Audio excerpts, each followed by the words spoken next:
हो गए क्या? हाँ, रिकॉर्डिंग ऑन हो गया। ठीक।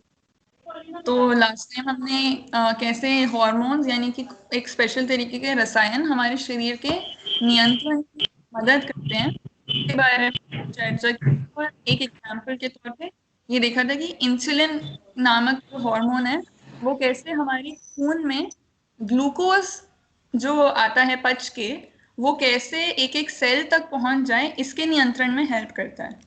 क्योंकि अगर ज्यादा खून में ग्लूकोज ज्यादा हो जाता है तभी शरीर के सारे कोशिकाएं उसे लेने लगते हैं। जब वो कम रहता है तब वो नहीं लेते, ताकि एक मिनिमम लेवल ग्लूकोज का खून में बना रहे जिसकी आवश्यकता है, वरना और कई कॉम्प्लिकेशंस आ जाते हैं। तो इस तरीके के नियंत्रण में इंसुलिन काम करता है। उसका हमने एक एग्जाम्पल देखा था कि कैसे होता है।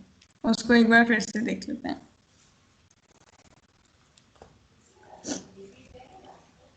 ओके, तो ये इंसुलिन का मॉलिक्यूल जैसा दिखता है, उसका एक मॉडल उनने बनाया हुआ है। बहुत सारी चीज़ों कार्बन से जुड़ के और अलग अलग एटम से जुड़ के वो मॉडल उस तरीके का दिखता है। तो जब हम खाना खाते हैं उसमें अगर कार्बोहाइड्रेट होता है तो सारे कार्बोहाइड्रेट्स बहुत सारे ग्लूकोज जुड़ जुड़ के बनाते हैं। और ऐसे ग्लूकोज के जो मॉलिक्यूल्स हैं वो जब हमारा खाना पचता है तो वो कार्बोहाइड्रेट टूट के ग्लूकोज बन जाता है और हमारे खून में पहुंच जाता है। और इस खून में से ग्लूकोज को बाकी की शरीर की कोशिकाओं को लेना होता है ताकि वो एनर्जी के लिए उसे यूज कर पाए। क्योंकि हमारे शरीर को बहुत सारे काम के लिए एनर्जी चाहिए होती है, और वो एनर्जी प्रोड्यूस करने के लिए ग्लूकोज बहुत ज़रूरी है, जो कि हमने माइटोकॉन्ड्रिया के उसमें भी देखा था। तो इस ग्लूकोज को अब्जॉर्ब करवाने के लिए शरीर में हमारे शरीर का एक अंग है पैनक्रियाज, जो अभी देखा था। ये पैनक्रियाज एक हार्मोन रिलीज करता है इंसुलिन का, और ये सीधा इस इंसुलिन को हमारे खून में भेज देता है। जैसे ही उसे पता चलता है कि खाना पचने लग गया है और खून में अब बहुत सारा ग्लूकोज भर गया है, वैसे ये पैनक्रियाज इंसुलिन खून में डालना शुरू कर देता है। तो अब हमारे शरीर के पूरे शरीर में जो खून है उसमें ग्लूकोज भी रहता है और इंसुलिन भी आ जाता है।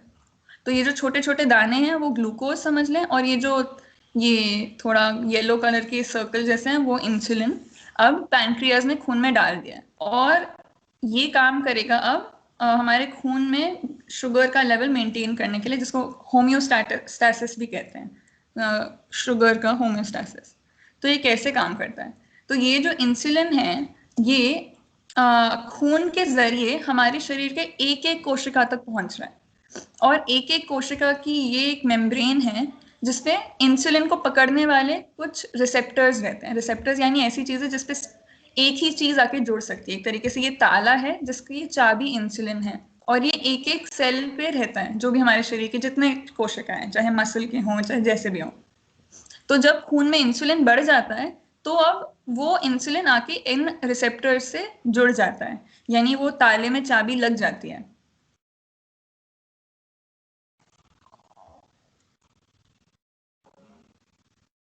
और इसके लगने से एक चेन रिएक्शन शुरू होता है, यानी ये चाबी लगने से अब बहुत सारे और रिएक्शन अंदर सेल के अंदर शुरू हो जाते हैं, जो कि बहुत मात्रा में फैलते हैं, जिसके परिणाम। और ये मतलब उससे बेसिकली क्या हो रहा है कि यहाँ पे ये खुला तो इससे कुछ रिएक्शन हो पाया इस किसी मॉलिक्यूल का। इस मॉलिक्यूल के बनने से ये दो मॉलिक्यूल बन सके, ऐसे दो मॉलिक्यूल से ऐसे लाल वाले तरीके के बहुत सारे मॉलिक्यूल्स बन सके, ये लाल वाले होने के कारण अब ब्लू वाले बन सके। तो ये बहुत सारे एक दूसरे पे निर्भर रिएक्शंस हैं कि एक के होने के बिना बाकी सारे नहीं हो पाते। तो ये एक दूसरे पे बहुत निर्भर हैं इसलिए, और इसको शुरू करने वाला इंसुलिन है। अब ये एक दूसरे से कनेक्टेड जो रिएक्शंस हैं इनके होने के फलस्वरूप होता क्या है फाइनली? तो उसका एक जो मेजर रिजल्ट होता है वो ये है कि जो फाइनल जो चीज़ बनी वो हमारे सेल में ही अलग अलग कोशिकाओं में भी ऐसे छोटे छोटे वेसिकल्स कहते हैं इन्हें। वेसिकल यानी ऐसी छोटी सी बंद जगह जो किसी मेम्ब्रेन से बंधे हुए हैं। उसमें ज्यादा कुछ और बहुत कुछ खास काम नहीं चल रहा, वो बस बंद एक जगह है। तो इस ऐसे वेसिकल पे जाके वो जो मॉलिक्यूल फाइनली बना वो चेन रिएक्शन से वो जाके उसे एक तरीके से इशारा करता है कि देखो अब कुछ टाइम आ गया कुछ काम करने का। और ये इशारा पाते ही ये वेसिकल जो कोशिका है उसकी मेम्ब्रेन से जुड़ जाता है और कोशिका का मेम्ब्रेन का जो सरफेस है उसको बढ़ा देता है ऐसे खुल के इस तरीके से। और अब वो इस तरीके से खुल गया है तो उस वेसिकल के मेम्ब्रेन पे कुछ ये तरीके से ताले और दरवाजा मतलब लगे हुए थे, वो अब सेल के सरफेस पे आ जाते हैं। यानी अब ये भी खून के कांटेक्ट में है। पहले ये अंदर थे कोशिका के, अब ये कोशिका की परत पे आ गए और खून के कांटेक्ट में आ गए। और ये एक्चुअली दरवाजे हैं जिन स्पेशल दरवाजों से केवल इन्हीं से ग्लूकोज सेल के अंदर आ सकता है। तो जब तक ये खून के कांटेक्ट में नहीं है तब तक ग्लूकोज हमारे सेल्स में आएगा नहीं। तो इनके माध्यम से अब ग्लूकोज सेल में आ पाता है और उनकी मात्रा हमारे सेल में बढ़ जाती है। और फिर उस ग्लूकोज से लेके हमारा माइटोकॉन्ड्रिया एनर्जी प्रोड्यूस करता है, जो कि हमने पहले देखा था एटीपी मॉलिक्यूल के जैसे वो रिएक्शन करके एक बैटरी को चार्ज करने की तरह एक मॉलिक्यूल बनाता है एनर्जी का, जो अलग अलग जगह पे सेल यूज कर पाता है जहाँ पे भी उसे एनर्जी वाले रिएक्शन की जरूरत होती है उधर। तो ये हमने देखा था कि कैसे केमिकल से के जरिए हमारे शरीर में अलग अलग तरीके के कोऑर्डिनेशन होते हैं, उसका ये एक एग्जाम्पल था। और बहुत सारे हॉर्मोन्स हैं हमारे शरीर में जो अलग अलग चीज़ों को रेगुलेट करते हैं। और ऐसे जो हॉर्मोन्स का रेगुलेशन है इसको हम ध्यान से देखते हैं तो समझ में आता है कि जिसके बारे में हमने पिछली बार बात करी थी कि ये एक श्रृंखला से मतलब जुड़े हुए एक पूरी व्यवस्था है जो कि जिसमें कोई एक हीरो नहीं है, बहुत सारी चीजें एक साथ काम कर रही है, एक दूसरे पे निर्भर हैं और साथ में मिलकर जब ये सब नियंत्रण में काम करती हैं तभी काम एक्चुअली पूरा हो पाता है। जो ये इतना कॉम्प्लेक्स काम है खून में किसी चीज की मात्रा को रेगुलेट करना फॉर एग्जाम्पल, ये तभी हो पाता है जब इस पूरी श्रृंखला के सारी जो कड़ियां हैं वो एक दूसरे के साथ नियंत्रित हो पाती हैं। अगर एक ज्यादा काम करे और दूसरा कम काम करे या एक पहले थोड़ा जल्दी काम कर जाए वो दूसरा थोड़ा लेट काम कर जाए तो ये श्रृंखला टूट जाती है।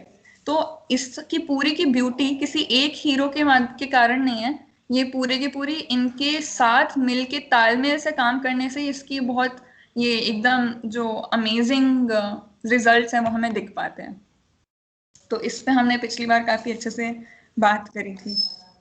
और ये हुआ था हमारा केमिकल कोऑर्डिनेशन। और दूसरा एक और तरीका है जिससे कि हमारा शरीर अपने आप को नियंत्रित करके रखता है, एक होता है केमिकल से और दूसरा होता है इलेक्ट्रिसिटी से। तो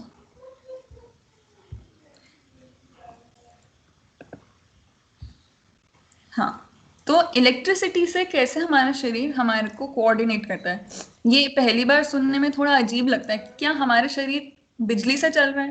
पर एक्चुअली हाँ, काफी इंटरेस्टिंग चीज है कि बिजली से ही बहुत सारी चीजें हमारे शरीर की रेगुलेट होती है। जैसे और किसी मशीन में भी बिजली के सिग्नल मिलते हैं अलग अलग प्रकार के तो वो अलग अलग चीजें करता है, एकदम वैसे ही मतलब एकदम वैसे नहीं बट काफी वैसे ही हमारे शरीर में भी बिजली से ही बहुत सारे काम चलते हैं, उनको सिग्नल मिलता है आगे बढ़ने का या रुकने का या धीरे होने का या तेज होने का।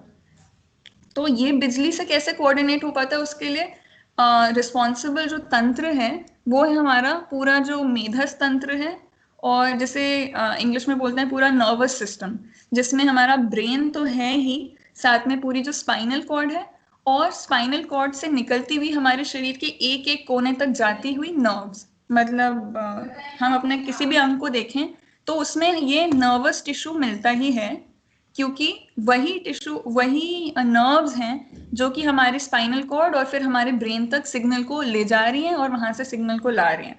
तो हमारी शरीर की वायरिंग को कहते हैं नर्वस टिश्यू और या फिर नर्व्स, और इसलिए इस पूरे तंत्र को कहते हैं नर्वस सिस्टम। और इसको ये बहुत ही अमेजिंग सिस्टम है एक्चुअली कि किस तरीके से काम करता है। उसको इसका जो मेन एक सेल है, ये इस टिश्यू में बहुत सारे अलग अलग तरह की कोशिकाएं रहती हैं, पर जो सबसे मेजर सबसे मेन तरह की जो कोशिका है इसमें वो होती है जिसको कहते हैं नर्व सेल, जिसका ये डायग्राम है। और जैसे कि हर एक सेल में होता है उसमें एक सेल मेम्ब्रेन है जो कि पूरे ऐसे में मतलब क्योंकि ऐसा लंबा सा सेल है ना, ऐसे जा रहा है और इसमें ऐसे धागे धागे भी निकले हुए हैं और ऐसे लंबी सी पूंछ है और पूंछ के एंड में भी ऐसे निकले हुए हैं धागे धागे। तो ये पूरे के आसपास सेल मेम्ब्रेन है, वैसी ही वाली जो हमने पहले देखी थी ना, वो बायलेयर, जो लिपिड मॉलिक्यूल्स बायलेयर बनाते हैं, एकदम वैसी ही मेम्ब्रेन इसमें भी है, सेमी परमिएबल है।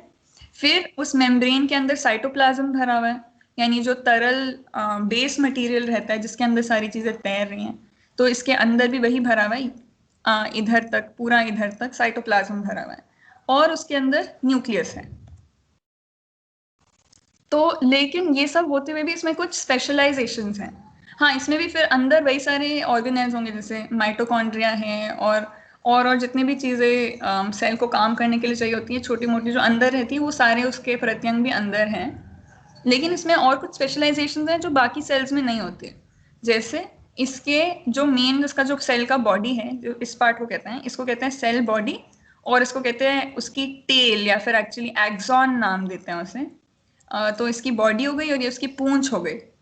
तो इसकी मेन जो बॉडी है, उसमें से ये निकलती हुई ना एकदम पौधे की जड़ों की तरह या मूंछ की तरह निकलती हुई, ये एक तरीके से प्रोजेक्शंस कहते हैं इसे, मतलब ये यही इसी का मटेरियल, इसी का मेम्ब्रेन ये शेप ले रहा है इधर, मतलब एक पूरा भरी हुई चीज होने की जगह इस तरीके से ये मूछें जैसी निकली हुई हैं अलग अलग दिशा में। और एक जगह से ये मूछ ऐसी पतली पतली होने की जगह बस ऐसी लंबी सी हो जाती है, और मूछ उसकी एंड में बनती है, एंड्स में केवल। और यहाँ पे ये जो ब्लू ब्लू दिख रहा है, ये एक्चुअली इसकी बस ऊपर से कवरिंग है, जैसे हम तार के ऊपर कोटिंग लगाते हैं ना, अगर जैसे कॉपर की वायर है तो उसके ऊपर प्लास्टिक की कोटिंग लगाते हैं उसे इंसुलेट करने के लिए।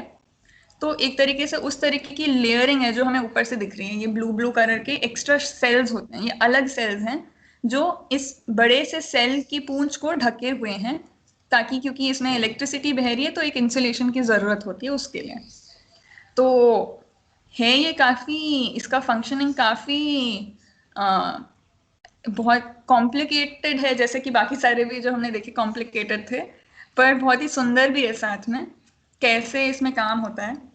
तो सबसे सिंपली देखें तो कोई भी एक न्यूरॉन होगा, इसको नर्व सेल को न्यूरॉन भी कहते हैं, उसमें ये ऊपर की जो मूछें हैं वहां से सिग्नल आता है, तो ये इनपुट वाला रास्ता है ना। यहाँ से सिग्नल आता है, फिर वो जाता है न्यूक्लियस तक। न्यूक्लियस उस सिग्नल को प्रोसेस करता है, डिसाइड करता है कि इसका क्या करना है, और फिर या तो पास ऑन करेगा नीचे अपनी पूंछ तक, या फिर उसे छोड़ देगा। अगर वो पास ऑन करने लायक नहीं है तो उसे उधर ही खत्म कर देगा। अगर उसने पास ऑन किया तो उसकी पूंछ से सिग्नल जाएगा जाएगा जाएगा, और ये इलेक्ट्रिकल सिग्नल ही है, बट एकदम तार जैसे नहीं बहता, उससे थोड़ा बेहतर तरीके से बहता है, उससे ज्यादा जल्दी। और इधर पूंछ से जाके इन सारी दिशाओं में बट जाएगा, फैल जाएगा इन सारी दिशाओं में। और यहाँ पे ये इसका एंड हो गया, इसको कहते हैं इसका टर्मिनल। टर्मिनल यानी जहाँ पे वो एंड होता है, और यहाँ पे दूसरे किसी न्यूरॉन की मूंछ इससे जुड़ेगी, है ना। और ऐसे ये पास ऑन होते रहेगा, एक से दूसरा, एक से दूसरा। तो इस तरीके से मोटा मोटा देखें तो इस तरीके से ये इलेक्ट्रिकल सिग्नल पास होता है। लेकिन तारों से थोड़ी अलग चीज है, क्योंकि तार में जो इलेक्ट्रिकल सिग्नल पास होता है वो विज्ञान की दृष्टि से जो तार जिस लोहे से बनी होती है, उस लोहे के एक्स्ट्रा इलेक्ट्रॉन्स के दौड़ने के कारण तारों में या लोहे में करंट पास होता है। जबकि ये किसी लोहे से नहीं बना, ये तो एकदम पूरा बायोमोलिक्यूल से बना है, यानी लिपिड से, कार्बोहाइड्रेट से, प्रोटीन से, है ना, इस सब से बना है। इसमें फिर कैसे, क्या चीज है जो दौड़ रही है? तो इसमें वो आयन्स जो हमने देखे थे ना, सोडियम के आयन, यानी पोटेशियम के आयन, बहुत सारे तैर रहे होते हैं, सॉल्ट्स जिन्हें कहते हैं, इस पानी में तैर रहे होते हैं, अंदर के पानी में भी और बाहर के पानी में भी। उनके आगे पीछे जाने के कारण वो एक्चुअली करंट ऐसे ऐसे दौड़ता है, मतलब इधर से जंप लगा लगा के आगे पास ऑन होता है। ओके, तो ये हो गया मोटा मोटा ये काम कैसे करता है। लेकिन काम क्या करता है उसका काफी सिंपल सा मैकेनिज्म है, कि ये इधर जो बना हुआ है, ये रीढ़ की हड्डी बनाई हुई है इन्होंने, क्योंकि हमारे शरीर में जितने नर्व्स फैले हुए हैं ना, जो हमारी जैसे अंगूठों तक और उंगलियों तक और मुंह तक, वो मुंह नहीं, सॉरी सॉरी, हमारे गर्दन के नीचे वाले शरीर में जितने भी नर्व्स फैले हुए हैं, वो जितने सिग्नल पकड़ते हैं, यानी अच्छा आपने कहीं पे हाथ रखा हुआ है तो उसका फीलिंग कैसा आ रहा है, या फिर कोई आपने कुछ वो कुछ हार्ड है या सॉफ्ट है या गर्म है, ये सारी जो सेंसेशंस हैं, ये हमारी शरीर में जो फैली हुई नर्व्स हैं उधर से आ रहा है। तो ये सारी जो नर्व्स हैं जो हमारे शरीर में फैली हुई हैं, वो जो हैं सीधे की सीधे रीढ़ की हड्डी तक जाती हैं, पूरा ब्रेन तक नहीं जाती, केवल रीढ़ की हड्डी तक जाती हैं। और रीढ़ की हड्डी की एक अपनी एक न्यूरॉन होती है, उससे कनेक्ट होती है, और फिर रीढ़ की हड्डी वाले न्यूरॉन से ही वो वापस आउटपुट करके उसी अंग तक वापस जाता है। यानी अगर ये फिंगर है तो फिंगर के स्किन में एक नर्व है जो कि रीढ़ की हड्डी तक जाता है, रीढ़ की हड्डी वाले न्यूरॉन से कनेक्ट होके अब एक वापस आउटपुट वाला न्यूरॉन वापस फिंगर के मसल्स तक जा रहा है।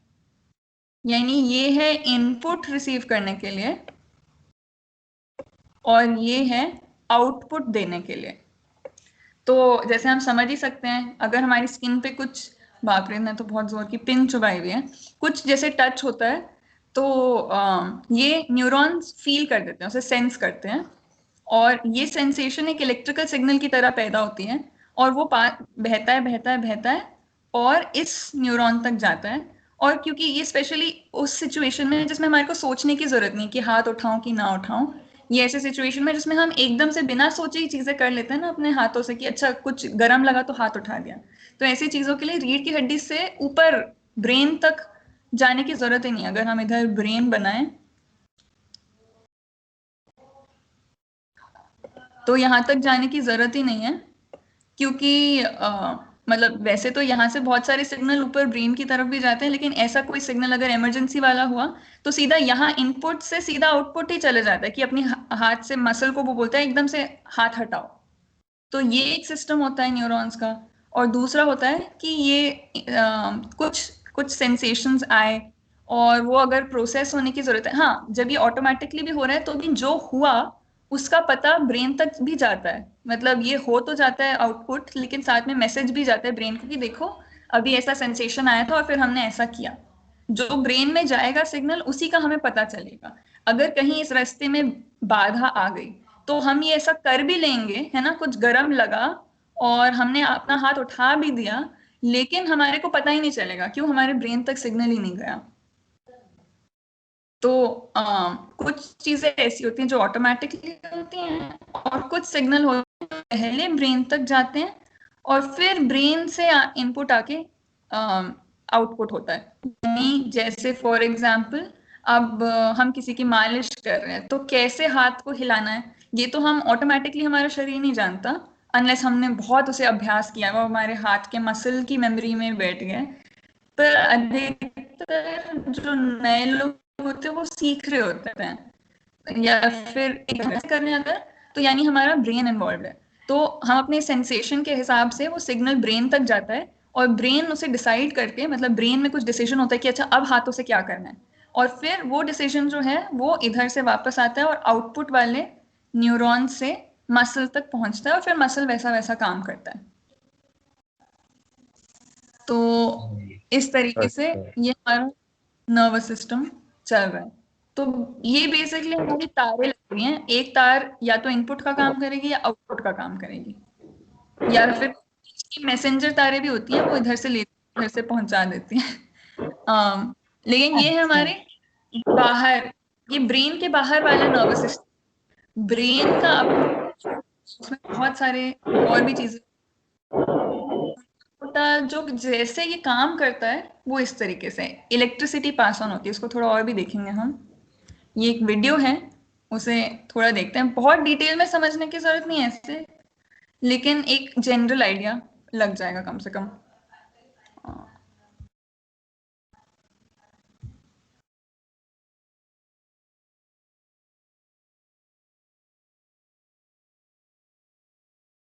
ओह सॉरी, मैंने सही नाम नहीं बताया, मूछ मूछ बोल दिया। ये जो मूछ थी वो डेंड्राइट कहलाती है, ये उसकी जो मेन बॉडी है वो साइटोन कहलाती है और उसकी पूंछ एक्सॉन कहलाती है। वो इसमें नाम लेंगे इसलिए बता रही हूँ बस।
हम्म। तो अम, थोड़ा थोड़ा सा कॉम्प्लिकेटेड है और मुझे लगता नहीं बहुत डिटेल में समझने की अभी ज़रूरत है।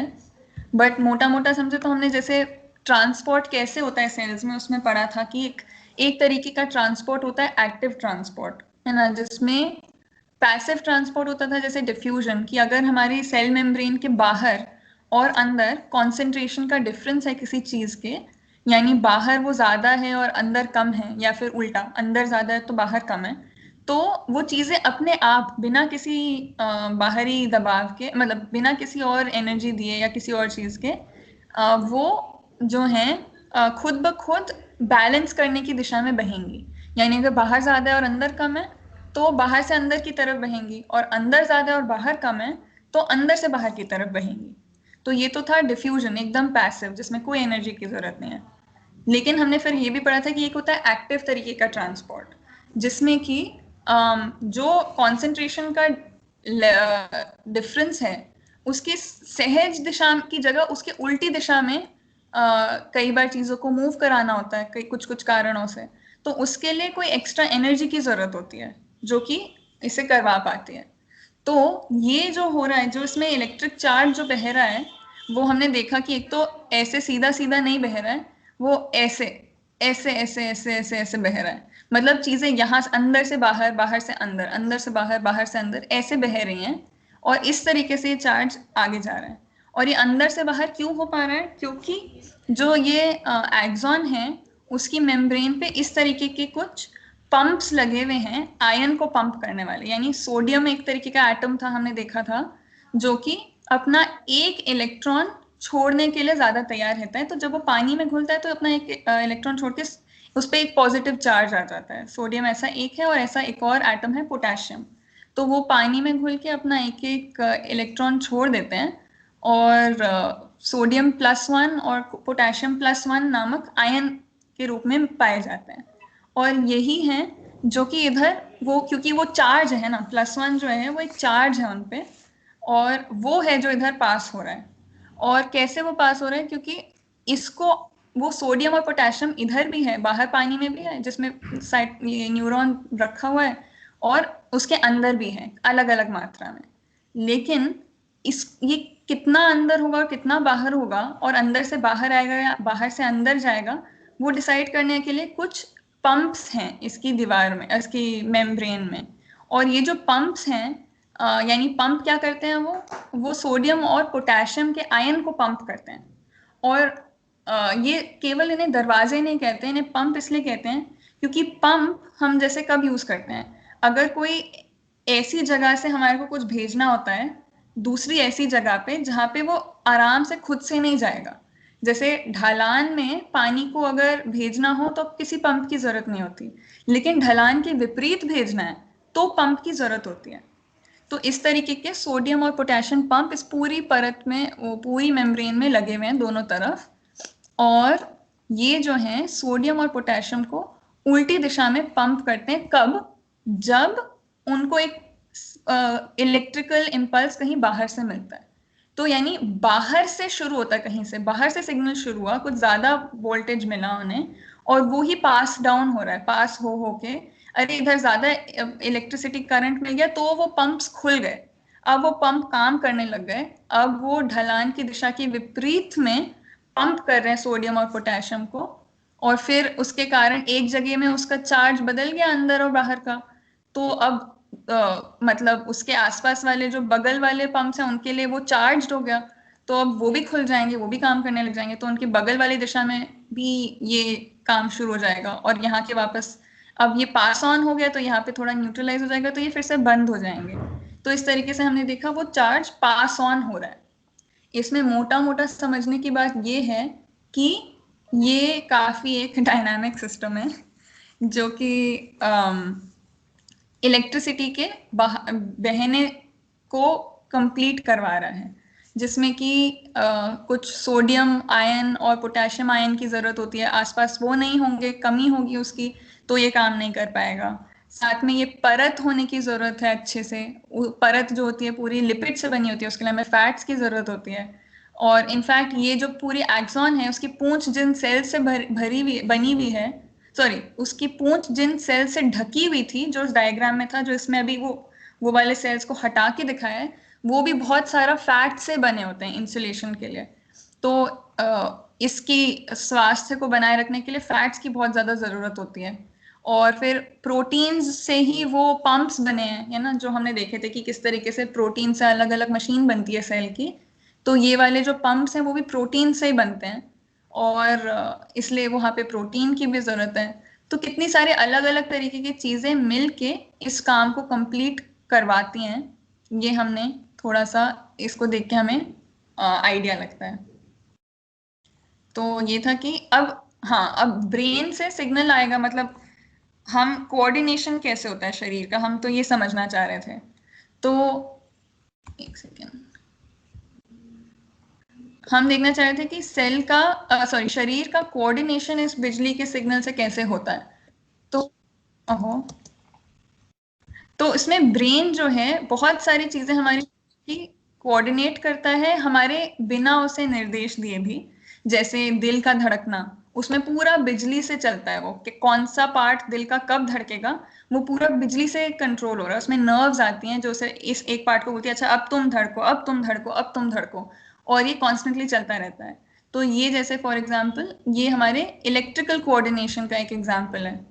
और ओ, मैंने ब्रेन वाला नहीं दिया, चलो ठीक है, फिर मैं ऐसे ही समझा देती हूँ बिना डायग्राम के।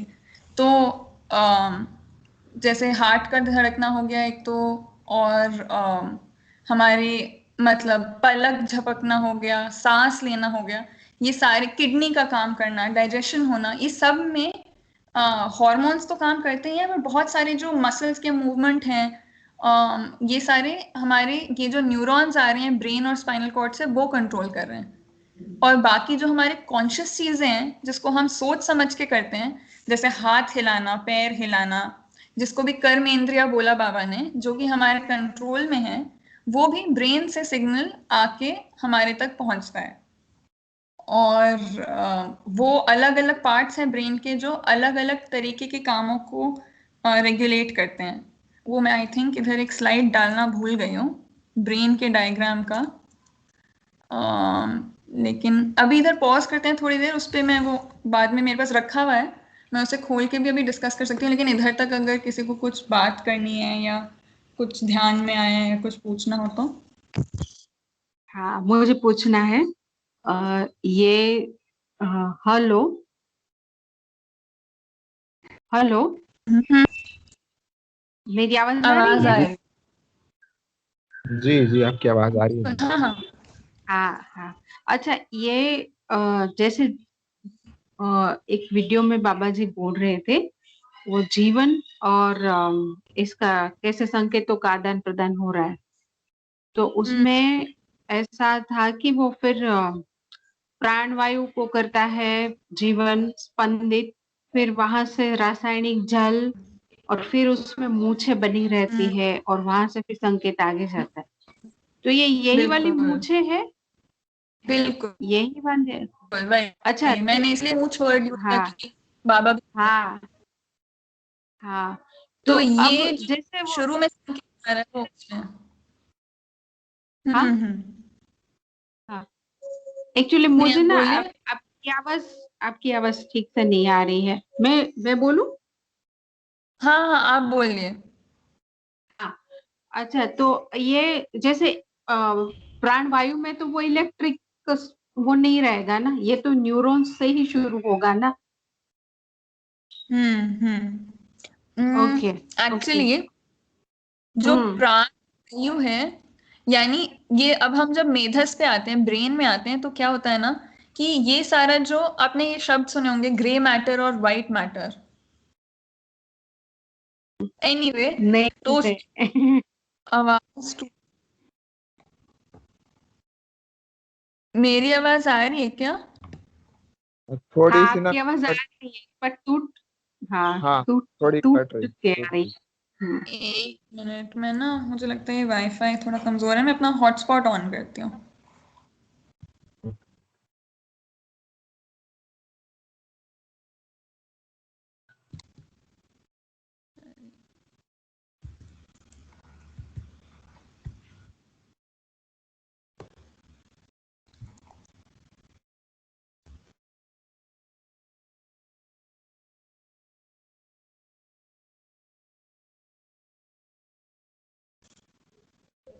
हेलो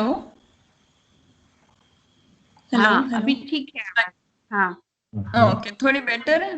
हाँ हाँ ठीक। हाँ जी। ठीक है, तो एक्चुअली मेधस जो होता है ना, उसमें जो ये सेल का हमने डायग्राम देखा, उसमें जो सेल की मेन बॉडी थी और जो उसकी मूछें थी, वो उसके बाहर की तरफ रहती हैं। मैं वही डायग्राम ढूंढ रही हूँ अच्छा सा ब्रेन का। हाँ, ये दिख रहा है। हाँ, दिख रहा है। ओके, तो ये हमारा जैसे ब्रेन ऐसा दिखता है ना। इस मतलब जो ब्रेन का ये बाहर का पोर्शन है ना, उस बाहर के पोर्शन में सारे के सारे न्यूरॉन्स की बॉडी रहती है, यानी उसका जहाँ पे मूछें जिससे लगी हुई हैं, ये सेल की ये सेल की बॉडी होती है ना। ये पूरी बाहर बाहर वाली सतह पे रहती है ब्रेन के। और इसकी जो पूंछें हैं, सारी की सारी पूंछें अंदर अंदर की तरफ होती हैं। तो अब जो ये है पूरा का पूरा ब्रेन भी जो हमारा है ना, वो भी तीन तरह के तरल पदार्थों में ढका रहता है। तो ये हम ब्रेन को देख रहे हैं ना, उसके बाहर ये ब्लैक ब्लैक दिख रहा है। हम्म हम्म। तो ये ब्रेन जिस केस में रखा है, उसके ये उस केस में एक ये लिक्विड भरा हुआ है। उसका नाम क्या था अभी? फाल्गुनी दीदी ने नाम बोला था, जो बाबा नाम लेते हैं। रासायनिक जल।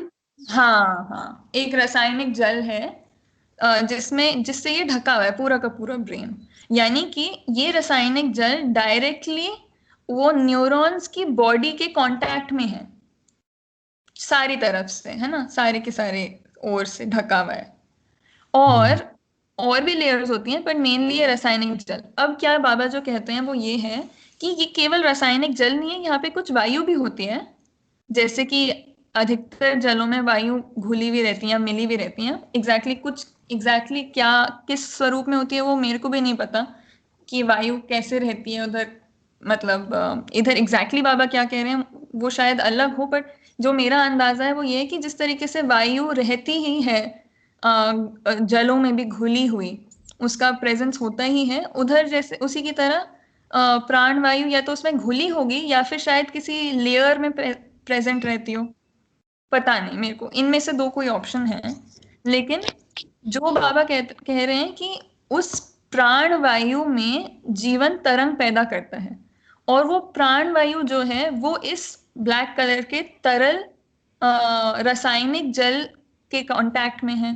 तो वो प्राण वायु में तरंग जो पैदा हुई वो इस रासायनिक जल में तरंग पैदा करती है, और वो रासायनिक जल की तरंग इस सेल के न्यूरॉन्स के कांटेक्ट में है। तो जीवन से प्राणवायु, से रासायनिक जल, से सेल्स, न्यूरॉन, इस तरीके से ये पास हो पाता है सिग्नल। पर उसमें मेन जो रोल है सिग्नल पास होने में वो मतलब वो इलेक्ट्रिसिटी का है। जैसे ध्वनि ताप विद्युत, जैसे परमाणु में 3 तरीके का है ना, तो इसमें इलेक्ट्रिसिटी का मेन रोल है। मतलब उसकी जो तरंगे होगी इलेक्ट्रिसिटी की, उसका कोई रोल है, फिर वो आगे होगा। हाँ, मतलब एक्चुअली जो इलेक्ट्रिसिटी का रोल आता है जहां से न्यूरॉन शुरू होता है, यानी जो कि अब प्राण वायु में जो तरंग पैदा करे जीवन, वो तो इलेक्ट्रिसिटी का नहीं पैदा कर सकता है ना, क्योंकि उसमें कुछ इलेक्ट्रिकल कुछ हो ही नहीं सकता। लेकिन हमने इतनी सारी जगह देखा कि हमारे सेल में कोई फिजिकल रिएक्शन कहीं पे होने के कारण कोई इलेक्ट्रिकल चीज उसके कारण वह शुरू हो सकती है ना। तो इधर चाहे दबाव इलेक्ट्रिसिटी का ना हो, केवल दबाव वाला दबाव ही हो, है ना, वेट वाला दबाव या प्रेशर वाला दबाव ही क्यों ना हो, उस दबाव को फील करके सेल में जुड़ा हुआ कोई एक चैनल खुल सकता है, जो कि अब एक इलेक्ट्रिसिटी का सिग्नल प्रोड्यूस करना शुरू कर देगा। इस तरीके से भी हो सकता है। एग्जैक्ट होता है, बट क्योंकि हम जानते हैं बहुत सारे इंटरकनेक्टेड चैनल्स हैं शरीर में, तो अनुमान लग सकता है। बढ़िया।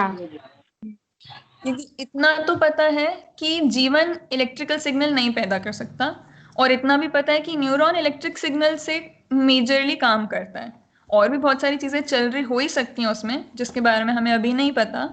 लेकिन आगे सिग्नल पास करने के लिए तो इलेक्ट्रिसिटी ही यूज करता है वो, लेकिन सिग्नल रिसीव करने के लिए शायद कुछ कुछ जगहों पे उसमें और चैनल्स भी होंगे, जो कि फर्स्ट सिग्नल जो रिसीव कर रहा है वो इलेक्ट्रिसिटी के फॉर्म में नहीं होगा। जैसे हमारा हाथ भी कुछ गर्म चीज को टच करता है तो वो तो हीट को ही टच फील कर रहा है, पर उस हीट के कारण, उस गर्मी के कारण कुछ केमिकल रिएक्शंस होते हैं, जिसके कारण वो केमिकल रिएक्शन अब इलेक्ट्रिकल सिग्नल में कन्वर्ट हो जाता है। जो है ना, जो कि न्यूरॉन पकड़। तो ऐसा ही कुछ इधर हो रहा होगा ऐसा। तो मतलब ये न्यूरॉन्स के बीच के जो 2 कड़ियां है ना, जो वायु और ये जल हो गया, उसमें कुछ ऐसा होता है, मतलब किसी भी तरीके का दबाव, उसको और किसी, मतलब उसको भी समझना पड़ेगा ना, मतलब कभी। क्योंकि मुझे का नहीं बताया।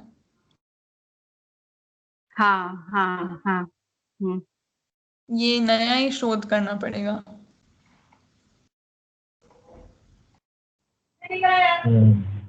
मतलब एक्चुअली विज्ञान ने इसको मेनिंजीज कहते हैं। 3 तरह के मेनिंजीज होते हैं। सो ये जो फ्लूइड है उसका क्या रोल है एग्जैक्टली विज्ञान ने कितना पहचाना है उसको और मैं देख सकती हूँ और फिर पता करके बता सकती हूँ आपको। लेकिन ऑफ कोर्स जीवन को तो नहीं पहचानता, लेकिन सिग्नल के कोऑर्डिनेट पास ऑन करने के लिए उसका क्या रोल है, कितना रोल है, वो पता कर सकते हैं, कितना पहचान पाए हैं। हाँ, एक क्योंकि मैं, हाँ, जैसे वो मानव व्यवहार दर्शन में ही मैं शायद पढ़ रही थी, वो जो तरंग है ना, वो अभी तक मैं नहीं समझ पा रही हूँ कि वो तरंग किस फॉर्म में है, जो कि जीवन, हाँ हाँ। मुझे तो लगता है कि क्योंकि उसमें ना तो ताप वो प्रसारित कर रहा है जीवन, ना विद्युत और ना ही ध्वनि, तो फिर उस अब बचता क्या है उसका, केवल उसका जो मतलब जो जगह वो घेर रहा है, अगर इतनी तेजी से वो किसी चीज के आर पार चल रहा है, तो ना तो उसका किसी चीज से अट्रैक्शन होगा, ना ताप है, ना विद्युत है, ना ध्वनि है, लेकिन कुछ जगह तो वो घेरता है ना। तो शायद कुछ ऐसा, प्राणवायु में कुछ ऐसी खूबी है कि वो बिना प्रभावित हुए भी ये जितनी जगह को घेर रहा है, उसको मूव करते हुए वो जिस तरीके से उस जगह को घेरने में बदलाव आते हैं, उसको सेंस कर पाता है। मतलब ये इतना कॉम्प्लेक्स चीज होगा, क्योंकि ये सबसे कॉम्प्लिकेटेड चीज है पूरी प्राणावस्था की, सबसे अंतिम जो क्रिएशन है वो यही चीज है कि जीवन जो कि एकदम ही नॉन रिएक्टिव चीज है, एकदम ही मतलब मतलब ना ही उसमें अणुबंधन है, ना ही भार बंधन है, ऐसी चीज को भी पहचानने लायक कोई पदार्थ बना है, तो वो ये है। और वो सबसे अंतिम रचना है पूरी धरती की रचना। तो ये कैसे काम करता है, ये तो सही में काफी कॉम्प्लिकेटेड है, समझने की चीज है, उस पर शोध बहुत जरूरी होगा ठीक। कि कैसे कर हम्म पाए। पर ये अद्भुत है। हाँ बिल्कुल। सोचिए, मतलब गठन पूर्ण है और भार बंधन भी नहीं है, अनुबंधन भी नहीं है, फिर भी कुछ पहचान पा रहा है। अद्भुत। तो अभी विज्ञान तो बहुत दूर है मतलब अभी तो अणुबंधन में और भार बंधनों में ही कैसे एक दूसरे को पहचानना और निर्वाह हो पाता है, उसी को अभी देख रहा है विज्ञान, और गहराई में और गहराई में। उसके बिना कैसे कुछ हो सकता है, वो तो अभी कल्पना में ही नहीं है। हम्म हम्म हम्म कल्पना हम्म, में आएगा तो उस पे शोध हो पाएगा। हाँ, सही है। अच्छा, आज एक नई चीज मुझे पता चली। चल हम्म। रहे थे हाँ वो स्पाइनल, आप जब वो स्पाइन वाला जो सिस्टम है ना, जैसे कोई चुभा या एकदम हाँ गर्म से लगा है, तो वो ब्रेन तक जाने की जरूरत नहीं है, वो एक अलग एक सिस्टम है, तुरंत हाँ तुरंत हाँ उसका रिएक्शन का। हाँ, तो मेरे लिए वो एकदम नई जानकारी थी, ये मुझे हाँ अच्छा लगा, मुझे लगा मुझे कुछ और पढ़ना चाहिए उसके बारे में।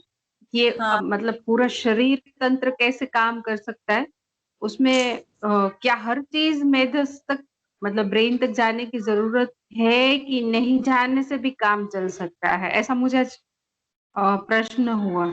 नहीं, बहुत सारी चीजें हैं जो बिना मेधस तक जाए भी काम चलता है उनका।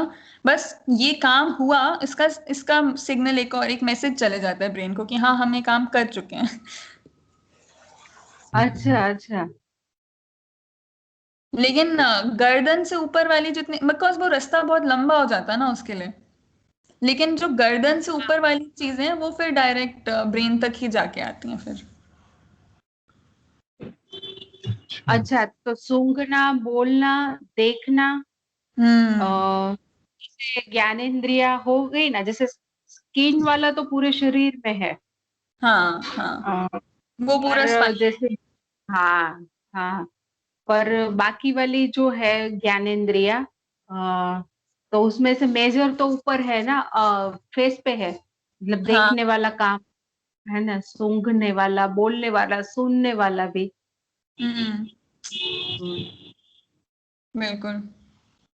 तो इसमें भी इंटरेस्टिंग बात तो ये है कि इवन तो जीवन जो है वो तो ऐसा लगता है ना पूरे इसमें सिग्नल पास कर रहा है, पूरे इसमें तरंग दे रहा है और उसका पूरा कहीं ना कहीं से हाँ कनेक्ट हो रहा है, लेकिन इतना स्पेसिफिक जगह होती है ब्रेन की जो इतने स्पेसिफिक काम करती है।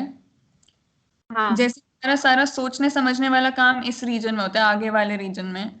सारा जो सुनने और मेमोरी वाला काम है वो इस रीजन में होता है ना। हम्म। आंखें जो देखती है उसकी परछाई इधर पड़ती है। अच्छा। कितना इतना इंटरेस्टिंग चीज है ये, कैसे कैसे एकदम स्पेसिफिक रीजन है। इसमें भी ना और स्पेसिफिक है कि इधर की इतने छोटे टुकड़े में कौन सा पार्ट हो रहा है, वो उन रीजन्स का भी नाम है।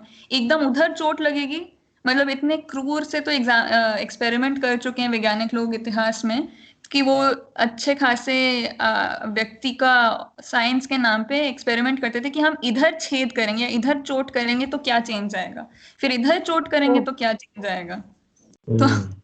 इतने अजीबोगरीब चीजें भी करी हैं, लेकिन उससे फिर ये पता चला कि इतनी स्पेसिफिक, मतलब इधर चोट करेंगे तो केवल एक तरह की मेमोरी अफेक्ट होगी, दूसरी तरह की मेमोरी वैसी की वैसी ठीक चलेगी। इधर चोट करेंगे तो दूसरी तरह की मेमोरी अफेक्ट होगी, बाकी सारी तरह की मेमोरी ठीक रहेगी। इस तरीके की चीजें उन्होंने करी। अच्छा।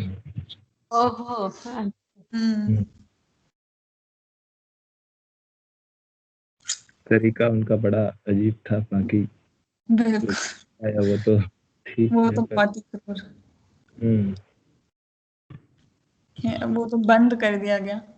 एक्चुअली हम्म। दूसरी चीज जो हम आगे कभी देख सकते हैं, या फिर हम मिलके भी, या फिर कभी अलग से भी अगर कोई चाहे, तो बाकी जो हमारी ज्ञान इंद्रियां हैं उनमें से किसी एक का भी एग्जाम्पल लेके कैसे, क्योंकि इसमें भी जो सिग्नल आ रहा है वो तो इलेक्ट्रिसिटी के रूप में नहीं आ रहा। जैसे आंख है, उसमें रोशनी आती है, पर हमारे ब्रेन तक जाने के लिए वो सिग्नल बिजली के रूप में पहुंचना होगा,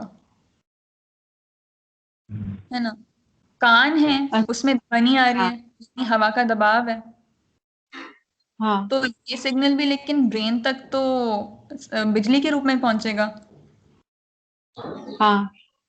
तो कैसे अलग अच्छा अलग भाई, प्रकार के सिग्नल कन्वर्ट हो जाते हैं बिजली में।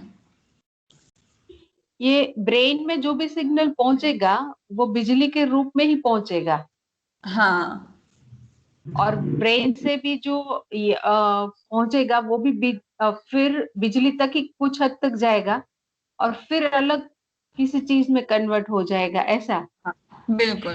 तो जैसे अगर आप आंख को आपने कोई सिग्नल भेजा, उसके मसल्स को, खैर आंख छोड़ो, अगर हमने जैसे नाक को कोई सिग्नल भेजा कि अच्छा थोड़ा ऊपर करो या नीचे करो या कुछ ऐसा सिग्नल भेजा, तो वो एक रास्ते तक तो बिजली तक गया, फिर वहां पे नर्व खत्म होएगा। जैसे ही वो नर्व मसल पे जुड़ता है, वो अब सिग्नल इलेक्ट्रिकल से अब केमिकल में चेंज हो जाता है, और वो केमिकल उसके मसल को मूव करवाता है। अच्छा। मतलब अलग अलग तरीके से, कभी कभी डायरेक्टली इलेक्ट्रिकल सिग्नल भी उसे मूव करवा सकता है। वो डिपेंड करता है कि वो जो एक्टिव ट्रांसपोर्ट और पैसिव ट्रांसपोर्ट और फैसिलिटेटेड ट्रांसपोर्ट था ना, तो सिग्नल क्या है, कोई हाँ। पास हो रही है, तो वो एक्टिव ट्रांसपोर्ट क्या कहते हैं, इलेक्ट्रिसिटी से भी दरवाजा खुल सकता है, कभी कभी केमिकल से भी दरवाजा खुल सकता है, कभी कभी गर्मी से भी दरवाजा खुल सकता है। तो वो दरवाजे की चाबी किस तरह की है उस पर डिपेंड करता है। अच्छा। हम्म। हम्म। तो ऐसा है। अच्छा। पर न्यूरॉन्स के अंदर अंदर जितना नर्वस सिस्टम है उसके अंदर अंदर पूरा ट्रांसपोर्ट इलेक्ट्रिकल रहता है। उसमें सारे चैनल्स बिजली के वोल्टेज बदलने से ही खुलते बंद होते हैं, मतलब। अच्छा। उनकी चाबी वोल्टेज है।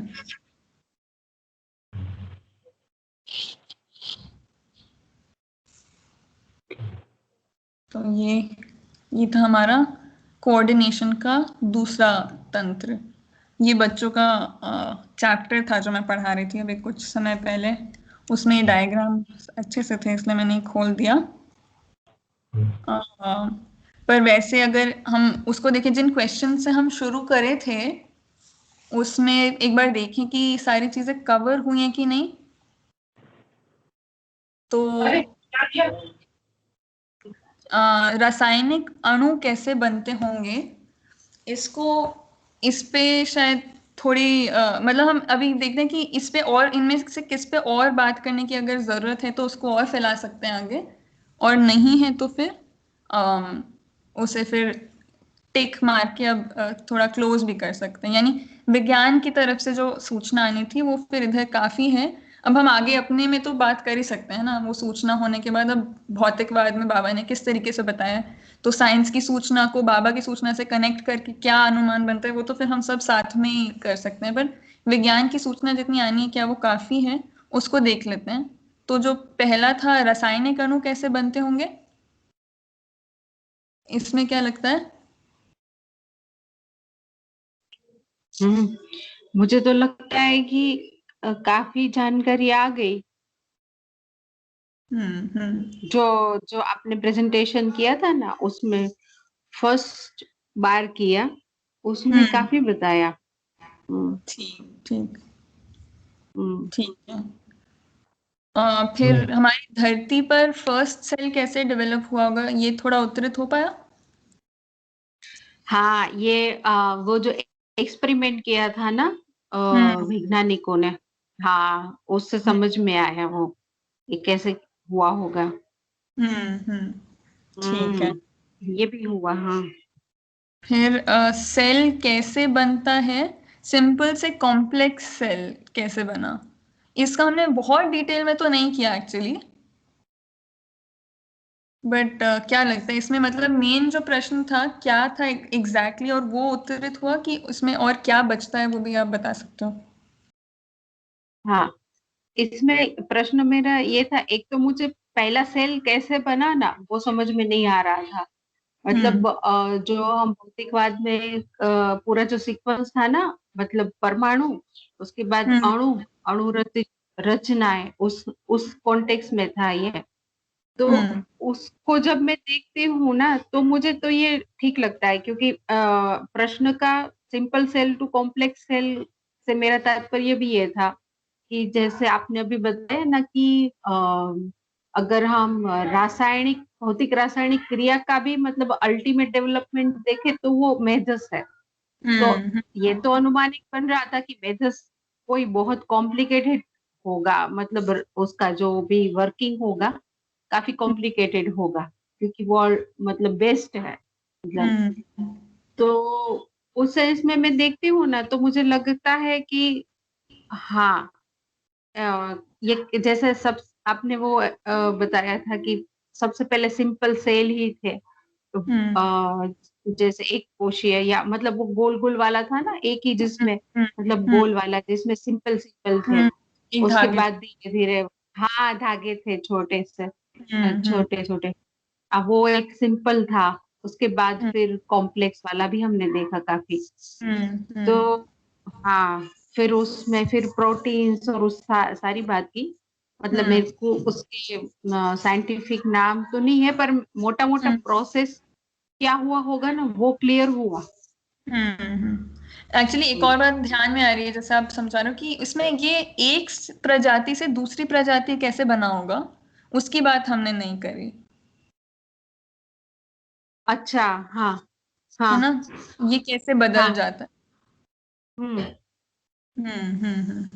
ठीक है ठीक है। तो ये बचता है, ये है मतलब उसके रिप्रोडक्शन के तरीके में हम्म। वो उसका सूत्र है, उसको भी हम आगे देख सकते हैं। हाँ ठीक है। फिर स्पंदन कैसे होता है और किसी एक रचना में सेल किस तरीके से कार्य करते होंगे, परस्परता में तालमेल कैसे बिठाते हैं, तो आई थिंक ये तो काफी हमने किया। मेनली अभी पिछले काफी दिनों का वही हाँ, चल रहा था। हाँ, ये बहुत बढ़िया हुआ है। हम्म। ठीक हम्म। है। फिर ये था किसी सेल या रचना में ध्वनि, ताप, विद्युत किस तरीके से काम करते हैं। तो इसमें हमने विद्युत का तो देखा, ध्वनि और तो आपका बस ऐसे ही थोड़ा सा बात बात में डिस्कस किया कि ये जैसे, क्योंकि इन सब का जो रोल है ना केवल शुरू शुरू में है। यानी कि कान पे जो पहली चीज पड़ती है वो ध्वनि है, फिर उसके बाद वो या तो केमिकल में बदल जाएगी या इलेक्ट्रिसिटी में बदल जाएगी।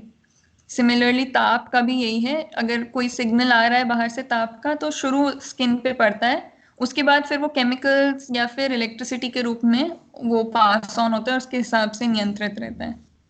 पर ऑफ कोर्स शरीर की अपनी ताप भी है और बहुत सारी अपनी ध्वनियां भी हैं, उनका भी अपना कुछ सिस्टम तो होगा ही, एकदम बहुत स्पष्टता से उसकी बात होती नहीं है। तो इसलिए मैं सोच रही एग्जैक्टली क्या प्रश्न था यहाँ पे, वो और स्पष्ट हो तो फिर मैं उसके हिसाब से ढूंढ के बता सकती हूँ। हाँ, मैं ये प्रश्न बेसिकली ऐसे आया था कि जैसे परमाणु में ध्वनि ताप विद्युत ये सारे परमाणु में कॉमन है, तो मेरा प्रश्न ये था कि जैसे परमाणु से ही सारा कुछ डेवलपमेंट हुआ है, तो ध्वनि ताप और विद्युत वो तो रहता होगा, ऐसा मेरा अनुमान था कि। और फिर आज ये अनुमान में थोड़ी पुष्टि इलेक्ट्रिसिटी का जो एग्जांपल लिया ना न्यूरॉन से, फिर उससे भी थोड़ी सी पुष्टि मिली कि इलेक्ट्रिसिटी का तो रोल है। और बीच में हम एक सेल का बात कर रहे थे, उसमें आपने ना ऐसे इलेक्ट्रिसिटी ऐसे दिखाया था, उस दिन भी मैंने पूछा था, तो उसके बारे में तो मेरा अनुमान बन रहा है कि वो मतलब भौतिक रासायनिक दोनों रचनाओं में कहीं कहीं है, मतलब हम उसको ऐसे आइडेंटिफाई नहीं कर सकते जैसे हम जो आकाश में बिजली गरजती है या जो इलेक्ट्रिसिटी का हम यूज करते हैं उस तरीके से उसको नहीं डिफाइन कर सकते, पर कुछ रोल है उसका, ऐसा तो अनुमान बन रहा है। तो हाँ, तो क्योंकि वो कार्य ऊर्जा के रूप में है ना, तो मैं बेसिकली ये देखना चाह रही थी कि वो कार्य ऊर्जा आगे जो डेवलपमेंट होता है ना उसमें वो किस तरीके से काम करती है, ऐसा कुछ सोच रही थी मैं उस कंटेक्स्ट में ना, ये प्रश्न था मेरा। तो ज्योत के बारे में मुझे अनुमान अभी और आगे जा रहा है कि है इसका कोई रोल, अभी ध्वनि और ताप इसका थोड़ा सा अनुमान अभी ऐसा ठीक से नहीं बन रहा है मेरा। ओके ओके, तो इसको एक्चुअली अभी डिस्कस कर सकते हैं कि जैसे हम जब ध्वनि ताप और विद्युत की बात करते हैं तो ये सारी कुछ उसकी भौतिक प्रभाव है ना। किसी परमाणु से उत्पन्न होते हुए कुछ भौतिक प्रभाव हैं ये, जो कि एक प्रभाव को नाम देते हैं ध्वनि, दूसरे को ताप और तीसरे को विद्युत। तो ये एक तरीके का भौतिक प्रभाव होता है और दूसरा एक प्रभाव होता है रासायनिक, और जिसके कारण से गुण, मतलब ये हैं उसके भौतिक गुण और कुछ होते हैं रासायनिक गुण।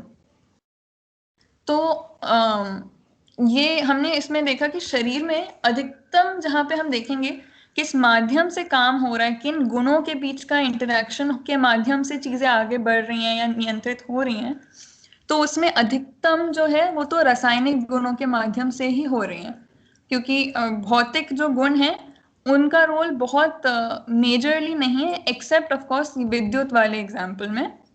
लेकिन यहाँ पे विद्युत भी जो है वो रसायनों में के माध्यम से ही विद्युत चल रहा है, यानी एक तरीके से रसायन में जो आयन्स हैं उनके आर पार जाने से, पर ठीक है वो भी एक भौतिक गुण ही है जो हम शरीर में देख पाते हैं।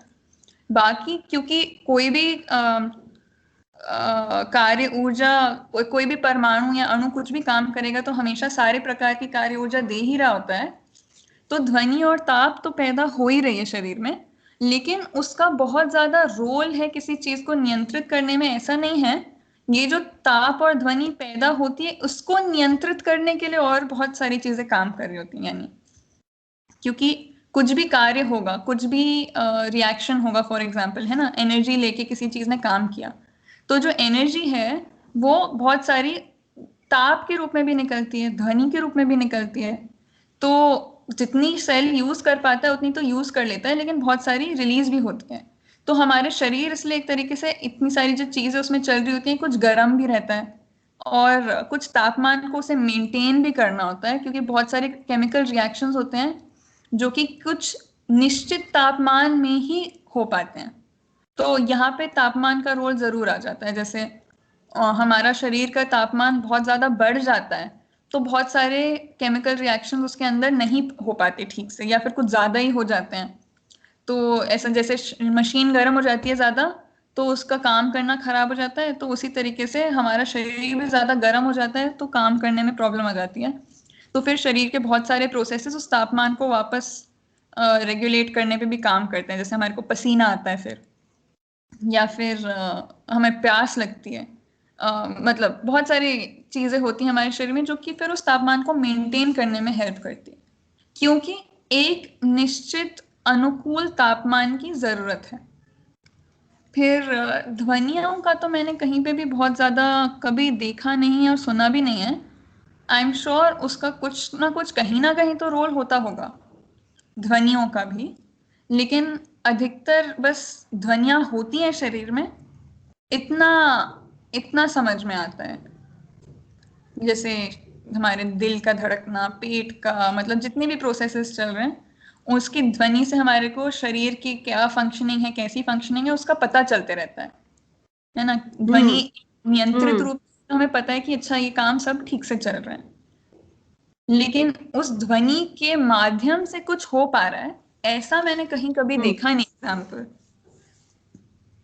तो मैं अभी मानव संचेतनावादी मनोविज्ञान पढ़ रही थी ना, उस हम्म दिन मेरे ध्यान में एक चीज आई, क्योंकि ये ध्वनि वाला मैं सोच ही रही थी कि इसका क्या रोल होगा। तो जैसे और जैसे अभी हम भाषा जो बोलते हैं ना, उसका हम्म वो कैसे डेवलपमेंट हुआ होगा। तो उसमें किसी चैप्टर में है कि जैसे नाद और फिर शब्द और फिर भाषा ऐसे। तो जैसे कि कुछ हम जैसे प्राणियों को देख बोलते हैं ना, वो बोल नहीं सकते लेकिन वो आवाज तो करते ही है। और हम्म उसके बाद कुछ कुछ शब्द भी जैसे बोल लेते हैं, कुछ कुछ जैसे हम्म। तोता तो है वगैरह। और हाँ, तोता बोल लेता है ना कुछ कुछ शब्द पूरा, हाँ, वगैरह। कुछ भाषा बोल पाता है। हाँ हाँ हाँ। फिर अब फिर जब मानव की बात आते हैं तो फिर वो शब्द से फिर भाषा के रूप में हम जो भी व्यक्त करना चाहते हैं वो भाषा के रूप में व्यक्त कर सकते हैं। तो मैं ना ऐसे ही सोच रही थी कि उसका ना वो ध्वनि के साथ कुछ कनेक्शन है, क्योंकि वो परमाणु में बेसिक लेवल पे ध्वनि है। तो उसका डेवलपमेंट होते होते जब वो फिर प्राणावस्था में किस तरीके से कार्य संकेत होता होगा वो नहीं पता, पर जैसे पशु तो ध्वनि के आधार पे, वो हम्म नाद के आधार पे कार्य संकेत देते ही है एक दूसरे को। आ, हम्म है ना, जैसे जैसे भय लगता है तो उनकी आवाज चेंज हो जाती है। ऐसा बिल्कुल। मैंने मतलब देखा भी है ना। तो वो हम्म फिर वही मतलब वो नाद और फिर अ, भाषा शब्द के रूप में मानव जब हुआ हम्म विकसित, तो अब हम बोल सकते हैं अच्छे से, क्योंकि हमारा इतना डेवलप हो गया है हम्म। पूरा तंत्र। ऐसा हाँ। कुछ सोच रही थी, मतलब मेरा अनुमान, मैं मतलब सही है गलत है नहीं पता मुझे, पर ऐसा हम्म शायद हो सकता है ऐसा कुछ इसमें और सोचना चाहिए। बिल्कुल बिल्कुल, ध्वनि का, हाँ, यहाँ तो जो हम ध्वनि निकालते हैं अपने मुंह से उसमें तो ध्वनि का बड़ा रोल है ही, बिल्कुल। जो कि सही बात है। इधर हमारा जो सांस लेने के तंत्र को क्या कहते हैं, मतलब हमारा जो सांस लेने का तंत्र है, फुफ्फुस तंत्र, उसका एक पार्ट है ये।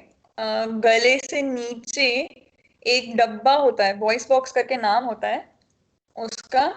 और उसमें से हम हवा को एक तरीके, वो बहुत सारे ना, एक मसल और कार्टिलेज कार्टिलेज होते हैं, एक थोड़ी नरम हड्डी की तरह चीज होती है, उससे बना होता है।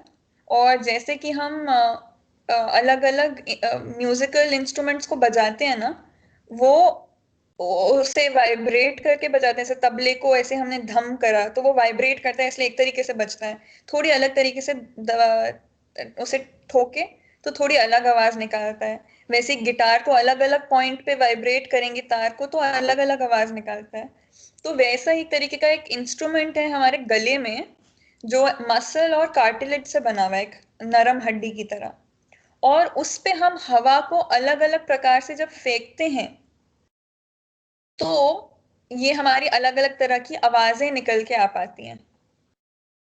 और ये आवाज जो यहाँ गले से निकलती है वो तो वैसी आवाज है। और फिर हम बहुत सारा मुंह में भी अपने मसल्स और दांत और जीभ से बहुत कुछ उसे कंट्रोल करते हैं।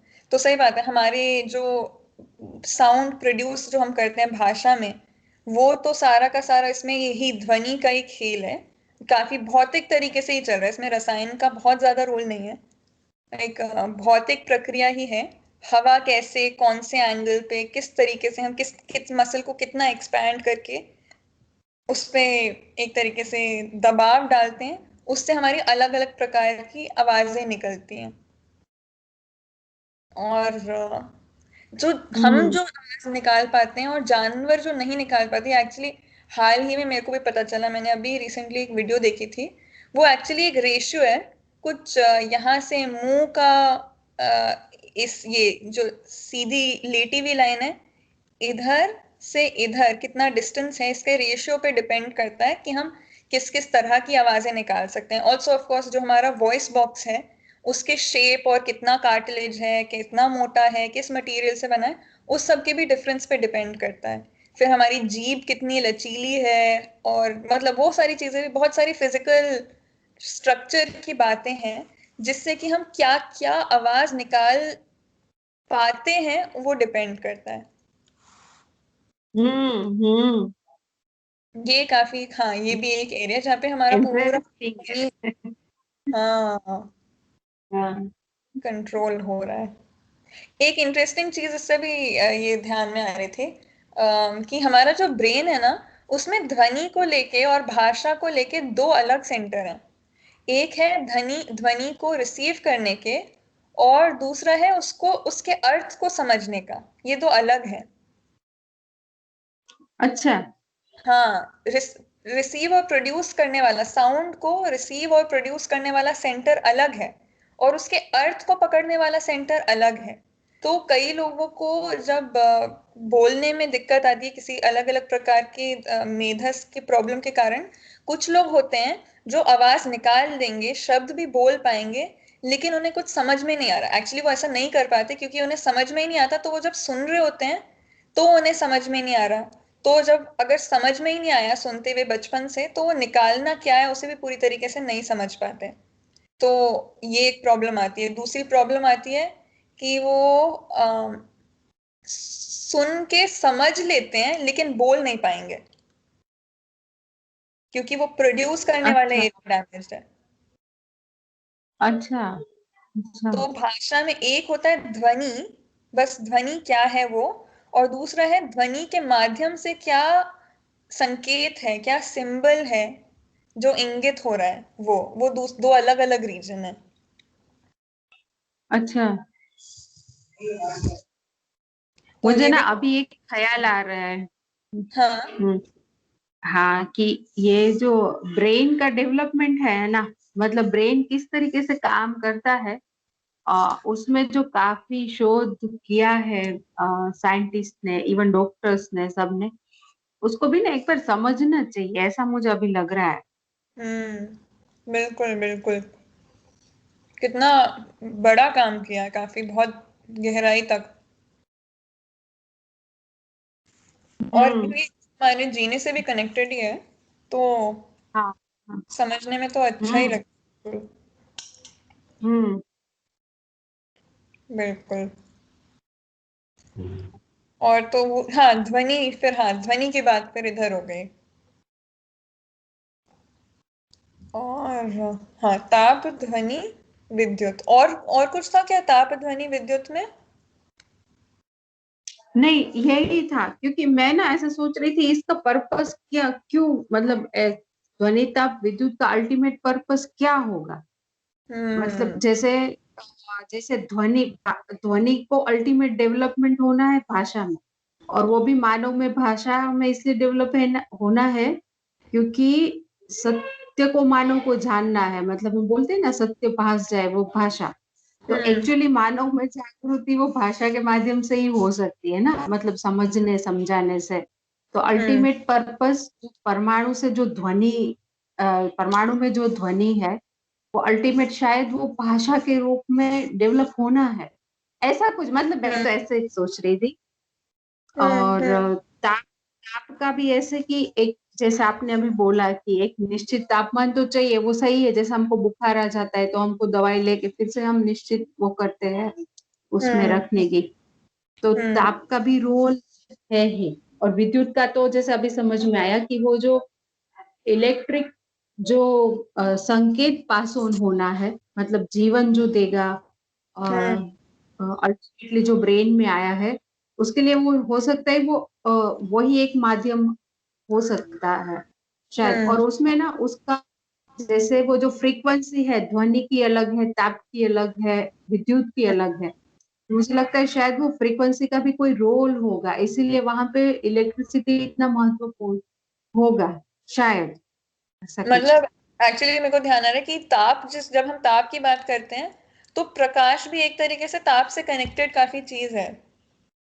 तो हमारी आंखें जो पहचानती हैं, जब वो, मतलब विज्ञान में तो जो प्रकाश है और जो ताप ताप है, वो एक, मतलब वो ऊर्जा एक फ्रीक्वेंसी पे होती है तो वही ऊर्जा प्रकाश के रूप में दिखती है, वही उसकी फ्रीक्वेंसी बदल जाती है तो वो तापमान हो जाती है। पर है वो एक ही चीज की फ्रीक्वेंसी, वो सेम ही चीज है, उसकी फ्रीक्वेंसी बदलने पे कभी तापमान है और कभी ऊर्जा है। अच्छा। सॉरी, अच्छा। तापमान है और कभी, सॉरी, प्रकाश है। हाँ हाँ। अच्छा। हम्म। तो तापमान का बहुत बड़ा रोल तो हमारा देखने के लिए ही है।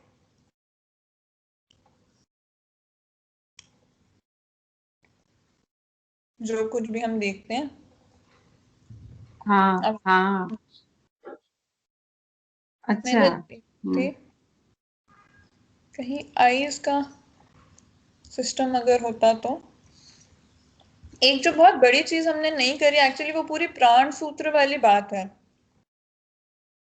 कि ये प्राण सूत्र हाँ कैसे काम करता है। हाँ। हाँ हाँ। वो एक्चुअली वो चेतना रहेंगे। दीदी ने भी वो डीएनए आरएनए का पूछा था। हाँ, तो वो हम कर सकते हैं आगे। हाँ हम्म। बिल्कुल। हाँ वो उसका ना हिंदी नाम जब आता है तो थोड़ा कंफ्यूजन हो जाता है, वो प्राण तत्व पुष्टि तत्व ऐसे होता है ना, तो वहां पे थोड़ा कंफ्यूजन हो जाता है। इसलिए सोचा एक बार अगर वो भी सूचना आ जाए हमारे पास तो पता चले कि क्योंकि जब हम लोग ये पढ़ेंगे अलग अलग बुक्स, तो उसमें हम्म। काफी जगह पे ये सारे वर्ड यूज हुए हैं। बिल्कुल। पर वैसे एग्जैक्टली प्राण तत्व, हाँ हाँ हाँ हाँ। हाँ एग्जैक्टली वो प्राण तत्व यानी क्या, पुष्टि तत्व यानी क्या, तो उसका जो प्रचलित नाम है वो अगर ध्यान में आता है तो जब हम साइंस की कोई बुक पढ़ते हैं तो भी काफी सारा रिलेट कर पाते हैं, इसलिए। हाँ बिल्कुल बिल्कुल। हाँ बाबा ने एग्जैक्टली प्राण तत्व और पुष्टि तत्व तत्व किसे बोला है, वो फिगर आउट करने के लिए, मतलब अभी क्योंकि हम लोग का भी अनुमान है, बाबा ने तो कुछ चीज को पहचाना और उसको नाम दिया। अब वो एग्जैक्टली हम उसे किस रूप में पहचानते आए विज्ञान में, वो पैरेलल ड्रॉ करना फिर अब हमारा खुद का ही काम है, मतलब अभी तक अनुमान ही है। अब हमें नहीं पता जब बाबा प्राण तत्व और पुष्टि तत्व बोल रहे हैं, एग्जैक्टली उसी चीज को बोल रहे हैं क्या जिसको मैंने कनेक्शन बिठाया, फॉर एग्जाम्पल, है ना। जैसे मैंने मान लिया अगर हार्मोन पुष्टि तत्व है और मे बी न्यूक्लिक एसिड्स जो हैं वो प्राण तत्व है, शायद बाबा का मतलब उनसे नहीं हो और किसी और चीज से हो। पर ये मतलब मैं बस इतना बता सकती हूँ कि विज्ञान ने क्या क्या चीज को क्या क्या नाम दिया, फिर हमें मिलके ही एकदम फिगर आउट करना पड़ेगा कि कौन सा बाबा जो बात कर रहे हैं उससे मैच कर रहा है। हाँ ठीक है, ये भी ठीक रहेगा। हम्म। तो हम्म। हाँ, वो डेफिनेटली मैं पूरा काफी बड़ा टॉपिक है, काफी, वो भी अपने आप की एक अलग ही दुनिया है। तो वो एक पूरा सेशन उस पे कर सकते हैं कि प्राण सूत्र होता क्या है, कैसे काम करता है, और उसी के माध्यम से एक्चुअली एक प्रजाति का परमाणु, परमाणु कह रही हूँ, कोशिका दूसरी प्रजाति की कोशिका में बदल जाती है, और ये कैसे हाँ। होता है। हम्म। हम्म। हम्म। तो ये अपना अलग ही एक चैप्टर है।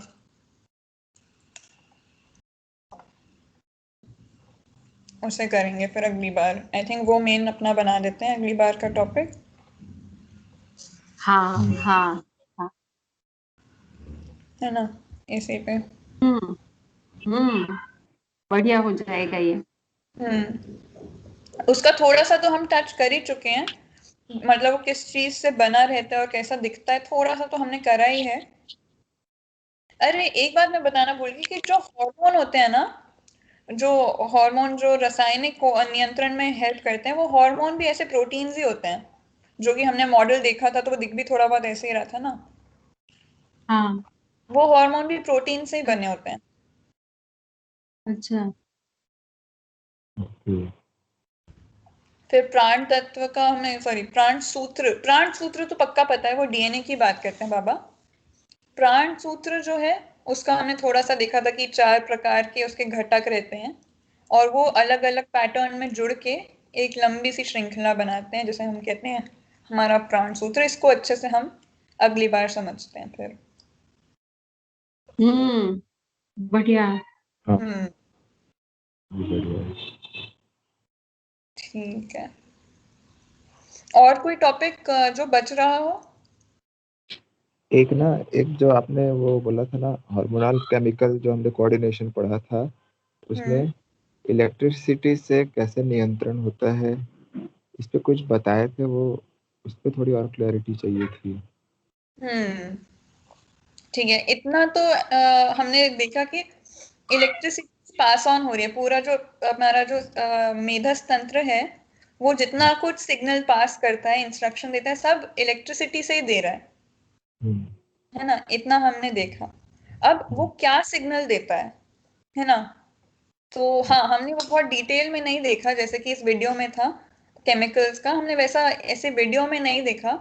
पर मैं एक्चुअली वो वीडियो शेयर कर देती हूँ। एक बार मेरे को ढूंढना पड़ेगा, वैसे मेरे पास रखी है, मैंने बच्चों को दी थी। कैसे हम्म। दिल के धड़कने में वो बिजली काम करती है, वो काफी एक अच्छा एक एग्जाम्पल होता है देखने लायक, कि सिग्नल कब आता है दिल के एक कोने में और वहां से दिल का धड़कना इनिशिएट होता है और फिर वो सिग्नल धीरे धीरे पास ऑन होता है आगे की नर्व में। तो अगला पार्ट दिल का धड़कता है और फिर दिल के चारों जो खाने हैं वो धड़कते हैं एक नियंत्रित विधि से। वो एक अच्छा है, पर अच्छा, मैंने तो देखा मतलब नहीं है। कि इलेक्ट्रिसिटी से जो नियंत्रण की जो बात हो रही है, तो वो जो हम्म सिस्टम जिस तरह से कार्य कर रहा है, जो प्रोसेस है और जो बना हुआ है, उसी को बोल रहे हैं क्या? मतलब इलेक्ट्रिसिटी के कारण ही वो जो पूरी फंक्शनिंग है, वो उसके कारण है, ऐसे करके। हाँ हाँ, जैसे दिल की फंक्शनिंग भी इलेक्ट्रिसिटी के कारण है। हाँ। फिर हमारे गुर्दों की फंक्शनिंग भी बहुत सारी इलेक्ट्रिसिटी के कारण है। बहुत सारे हमारी इंटेस्टाइन्स और पेट की फंक्शनिंग भी बहुत सारी इलेक्ट्रिसिटी के कारण है। कहीं ना कहीं तो इलेक्ट्रिसिटी का रोल सारे हमारे ऑर्गन्स में रहता है। हम्म। पर सबसे स्पष्टता वो बहुत अच्छे से दिल में दिख जाता है, तो वो हम देख सकते हैं। इसमें मैंने जो खोला हुआ एक्चुअली पीडीएफ, उसमें भी है।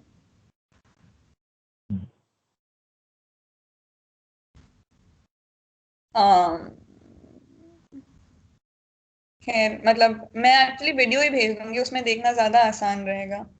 हाँ हाँ, ये देख लेंगे। हम अरे हाँ, फाल्गुनी दीदी ने एक बार अभी कुछ बोला था, मेरे उससे ध्यान आया था कि हम्म। जो विद्युत शरीर में बहता है वो एकदम वैसे विद्युत की तरह नहीं है जैसे हम तारों के साथ देखते हैं, बट एक्चुअली वो बहुत हाँ। सिमिलर है, बहुत इतना सिमिलर है। अच्छा। ये हमने देखा है ना, ये जो हॉस्पिटल में हाँ लगा ईसीजी मशीन, हाँ वो क्या दिख रही हाँ होती है, हाँ। वो बेसिकली हमारे शरीर पे इलेक्ट्रिकल रिसेप्टर्स लगा देते हैं, चिपका देते हैं। और वो रिसेप्टर्स डिटेक्ट करते हैं कि हमारे दिल में करंट कैसा बह रहा है। तो ये, अच्छा। अच्छा।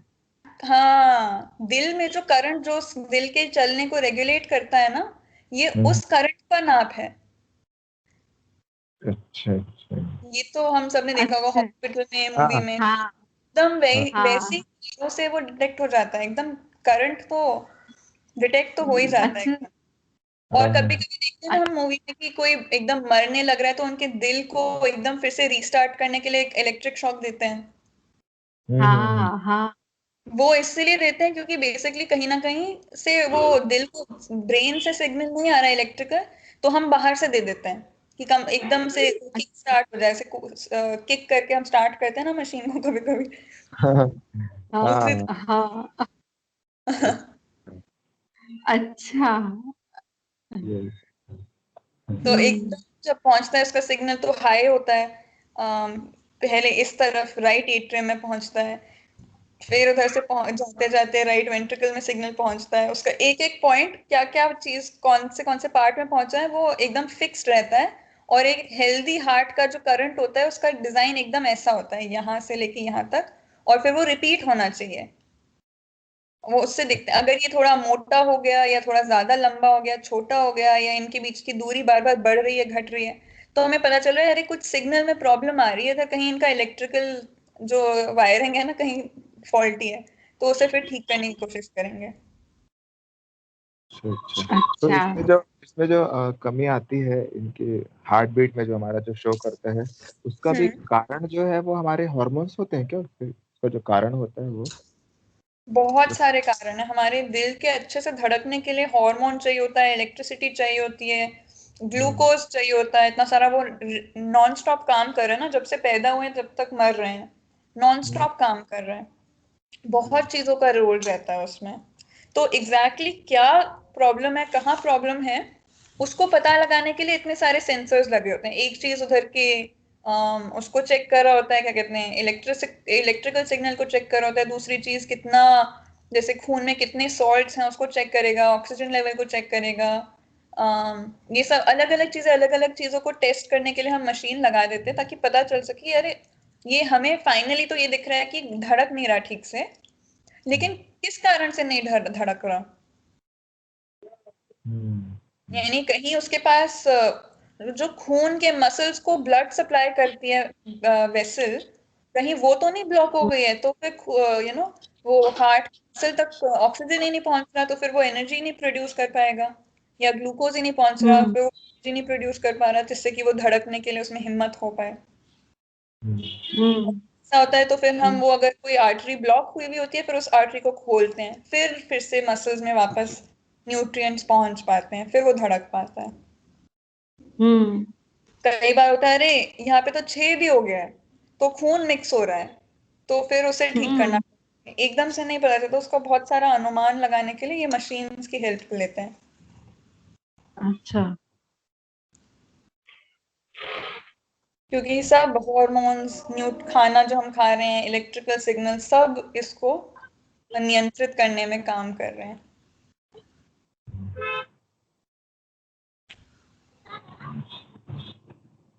ये इलेक्ट्रिसिटी वाला एक ऐसा जुड़ता है, मतलब ऐसे अनुमान पहले बनता था, जो हम लोगों को कभी ठंडी लगती है तो ऐसे हम हिल जाते हैं, या फिर एक अंदर से जो एक एकदम वो नहीं आती कभी वाइब्रेशन जैसी, वो हम्म। वही इलेक्ट्रिसिटी है क्या? ऐसा अनुमान बनता था, वही है क्या electricity? नहीं, वो इलेक्ट्रिसिटी नहीं है, वो मसल्स ही हमारे हमारे को शेक कराते हैं। लेकिन हाँ, वो सिग्नल ले जाने में और लाने में इलेक्ट्रिसिटी की भूमिका रहती है।